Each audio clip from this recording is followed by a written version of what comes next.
Hello and welcome to Kedrick Farms. We're here with a tutorial video on how to add multi-terrain angle to any FS19 map.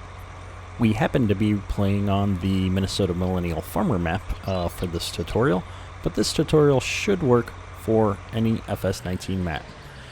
And so, just to demonstrate here real quick before we get started, we're on a map that does not have multi-terrain angle. And you can see that pretty clearly when you're plowing, and by default the base game only has 4 angles in it, and these are the 4 angles that you get. You get, if I can see it here better, you get straight up and down, angled that way, angled this way, angled that way. That's it. And so it doesn't tend to look very natural when you're working in curved fields, etc. And so we want to add a lot more angles to that so that it actually looks like I curved around as I plowed there.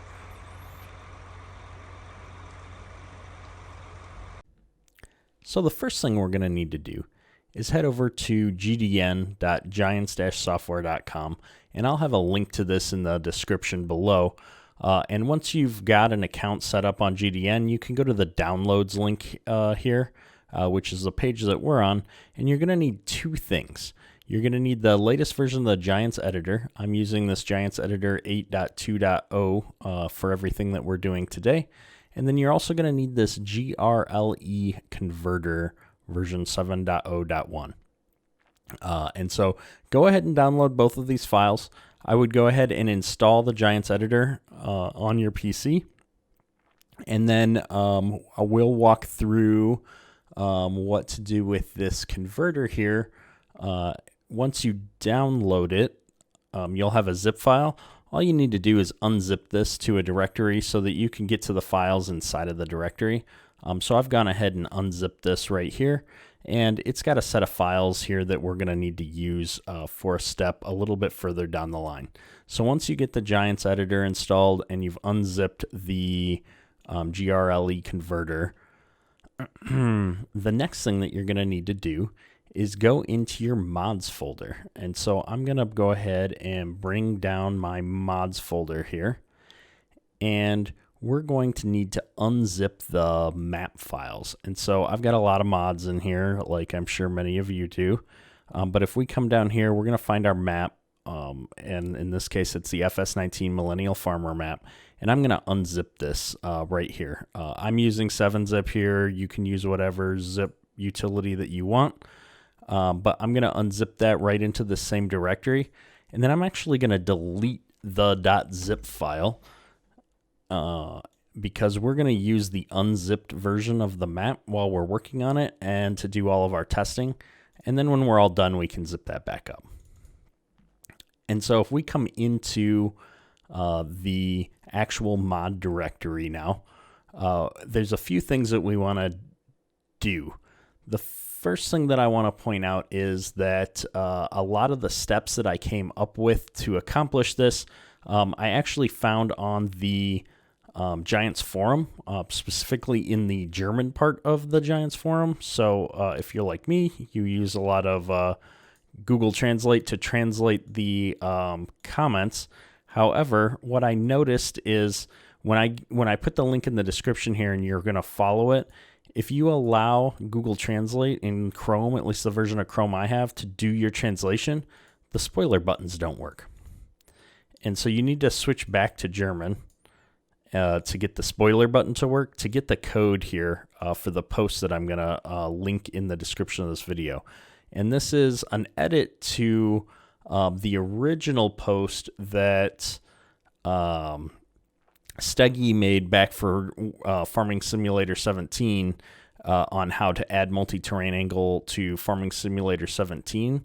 Some things have changed since 17, so the Lua that he put in his comments doesn't work. So this is the one that works. And so there'll be a link here, and you just come into the spoiler section, you get this code, and you can just hit this select all to highlight it all. And then you're going to copy that to the clipboard. So we're going to need that in just a second.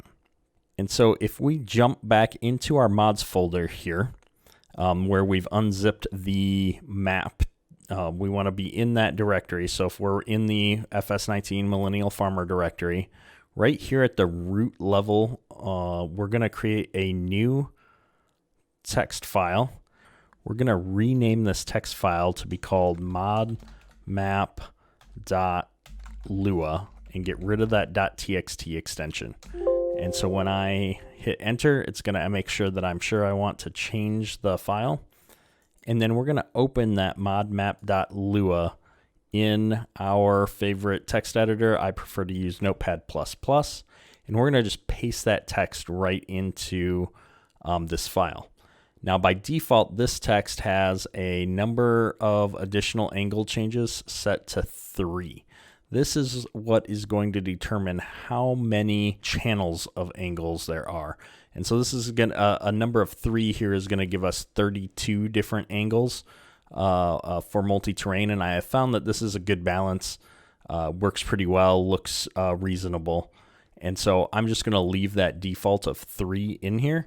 You can make this less or more, but that's going to change some of the steps later on. So I'm going to go ahead and just save this file, this modmap.lua file, and that's now been saved. And so I'm going to close out of that file, and we're going to come and open the mod description .xml file here. And we're going to look in this XML file for the maps section here, and we're going to come here where it says class name, and we're going to change this to say mod map. And this is case sensitive, so it does need to be a capital M for mod and a capital M for map. And then we're going to come over here to the file name, and we're going to change this whole section here and say modmap.lua.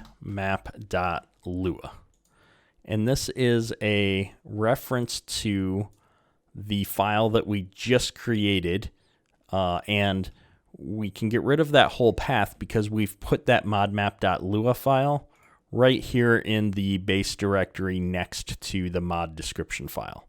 And this is also, I believe, case sensitive. So make sure that if you capitalize the mod map, that you're capitalizing it here as well.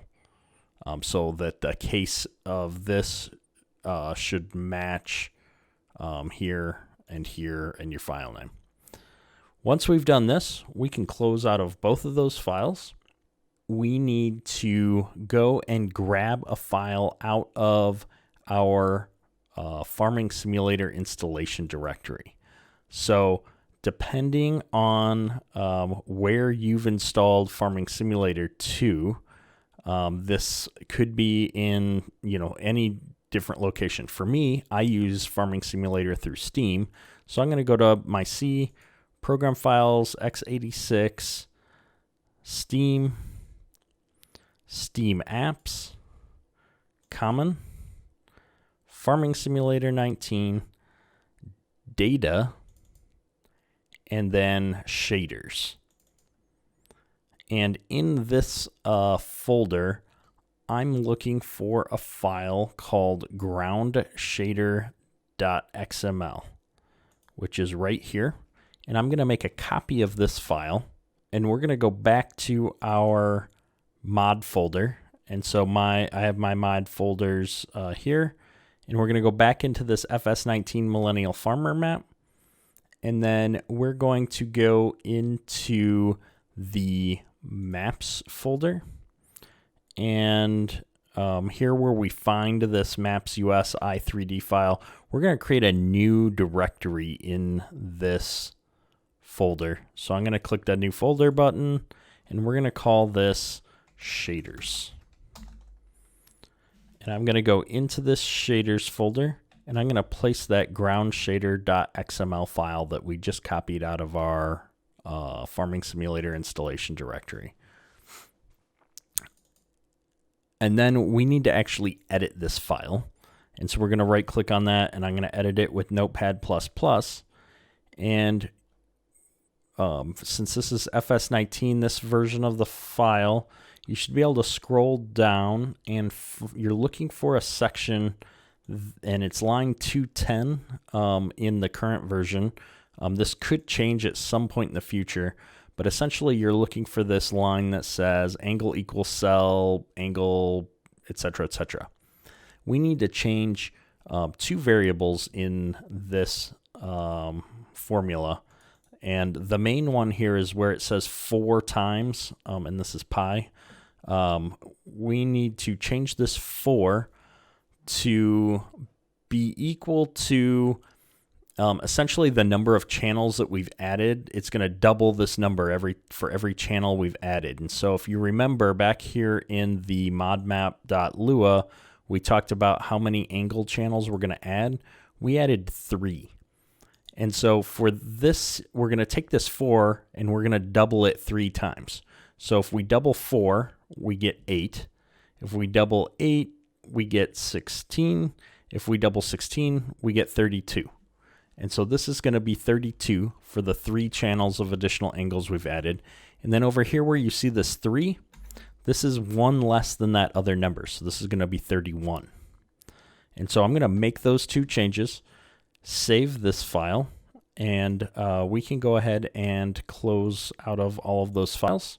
So we're going to go back up to the maps directory here, and then we're going to go into this map US folder. And inside of this map US folder, we're going to scroll down here until we find this cultivator density.gdm file. Now, there's also a cultivator density.png. We're going to delete this cultivator density.png. We need to get rid of this because we're going to generate a new one of those. And so this is actually where things get different depending on if you've already started playing the game or if you just want to update the map file before you start a new game. If you're starting a new game, you're going to use this cultivator density.gdm file, and we're going to go through the next steps using this file. However, if you're like me and you've already been in the game and playing and you don't want to lose the progress that you have on your current game, we're going to actually use the cultivator density file from our saved game to generate this. And what that'll do is allow us to keep some of the field state from our fields rather than having to, or rather than losing all of the crops that we've grown already and everything along with that. And so I'm going to open up a new directory here, and we're going to go into a save game, and save game 16 is the tutorial save game that I have. And we're going to grab this cultivator density.gdm file from our saved game. And when I say grab, I mean we're going to use it in this next step. And so if I also am going to pull down this GRLE converter that we unzipped earlier, it's now time to use this. And so you're going to want to have this open in a new window like this and have whichever version of this cultivator density GDM that you want to use, whether it's the one from the base map or if it's the one from your saved game. In our case, we're going to use the one from our saved game, and we're going to pull this over into this convert.cmd file. We're going to drop it right on top of that file, and it's going to pop up with this new window and essentially convert that GDM file into a PNG file. And we can press any key to continue, and you're going to see in our save game folder here, we now have a new PNG file sitting right next to this GDM. And so this PNG file, we're going to take that and we're going to copy that over into our maps folder to sit right next to into this maps folder. This is the maps US folder for our game, and we're going to get rid of the GDM file because we're going to generate a new one for the map, and we're going to paste that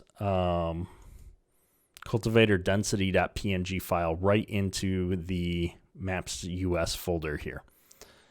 And what this is going to allow us to do is generate a GDM file from this PNG that has most of our saved data in it. Now I'll show you what is missing once we get into the game. And so we're almost done here. We have just a couple short steps left. We're going to come back out to the maps directory, and we're going to find our map US I3D file, and we're going to edit that with Notepad++. And there's two things that we need to do in this file.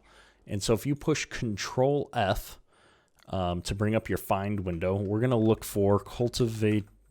It helps if you spell it right. Cultivator density. And you can see we've got a cultivator density.gdm here. We're going to change that to .png so that we can use the PNG file that we just generated, and we're going to use the Giants editor to generate a new GDM file for us. The other thing that we need to do while we're in here, we're going to go to terrain detail, and we're going to search not this first instance, but the second instance down here.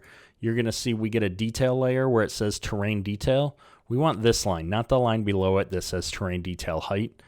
And we got to make two changes to this line. The first change is where it says number of density map channels. This is 13 right now. Well, if you remember from our modmap.lua, we added 3 additional channels. And so we're going to take whatever number you used here. If you didn't use 3, you got to pick whatever number you have set in this variable. We're going to add that to this number of density map channels. So we're at 13, so we're going to add this and get 16. And then we got to do essentially the same thing to a different number further down here. So if we scroll all the way over to the right, we have this other property called combined values channels. And there's 3 sets of data, this 030, 620, 331. These are 3 different sets of data. We're going to grab this middle set, and we're going to change the middle number of the middle set from a 2 to a 5. Again, we're adding those 3 channels to whatever the value was there. So it was a 2, so we added 3 to get 5. One last change that we need to make is to update the reference to our ground shader that we modified earlier and added to the mod directory here. And so if you just search for ground shader, you're going to find this line for groundshader.xml, and you'll see that it's got this $ data shaders.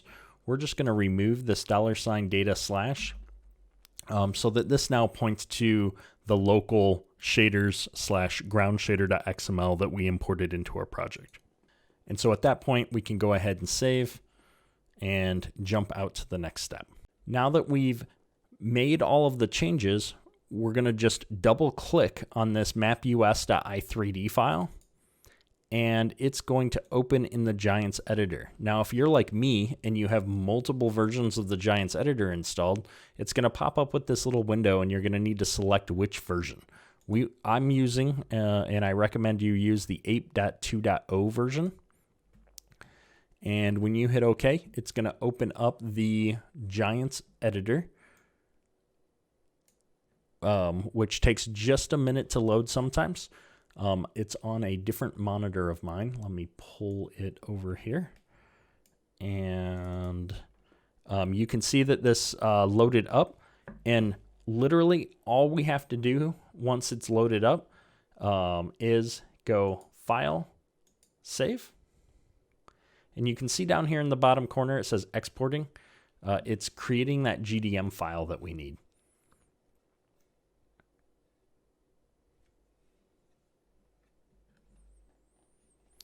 And then once that's saved and it says ready down here, you can just go ahead and close out of the Giants editor. And if we come into the mapus directory again, you're going to see that we've now generated a cultivator density.gdm file. And so we're going to go ahead and make a copy of that and paste that back into our saved game and overwrite the one that's there right now. Because we want the new cultivator density file that has multi-terrain angle to be in our existing save game. If you're playing a new game, obviously you don't need to copy it into a save game because you don't have a save game. You can just leave the version right here in the maps directory. At this point, we can also delete this PNG file. It doesn't really hurt anything. I just like to clean up after myself. And then you can come back up to the maps directory here, and we have to make one final edit to the map US I3D file. And that is to find that cultivator density line, and we're going to change that PNG back to a GDM.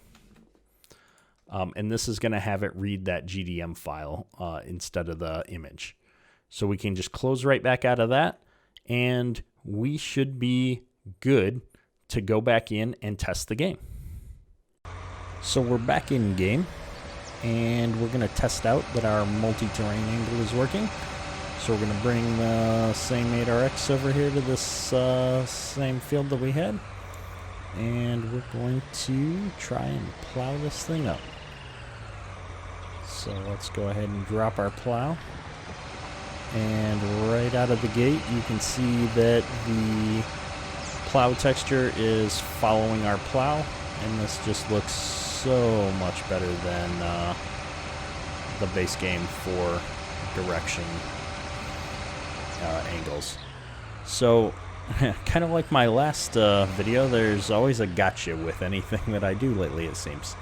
So if we come in and look at our PDA here, we're going to see that the one thing that I could not figure out how to resolve when we add multi-terrain is that it's going to make it so that every field requires plowing and lime as soon as we do it. There's no great way to solve this problem as far as I know when adding multi-terrain angle to a game that's in progress. And so the one thing that I can recommend is on the Giants Mod Hub, there is a mod called Easy Development Tools, and I've got that installed, and so I can push F11.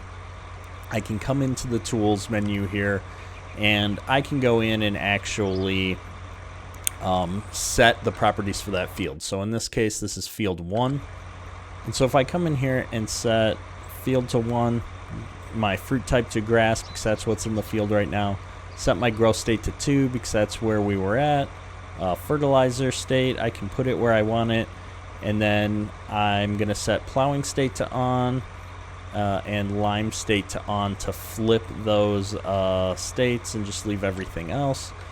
If I go ahead and check that box, you can see that now when I look at this menu, I don't need to plow and I don't need to lime field 1.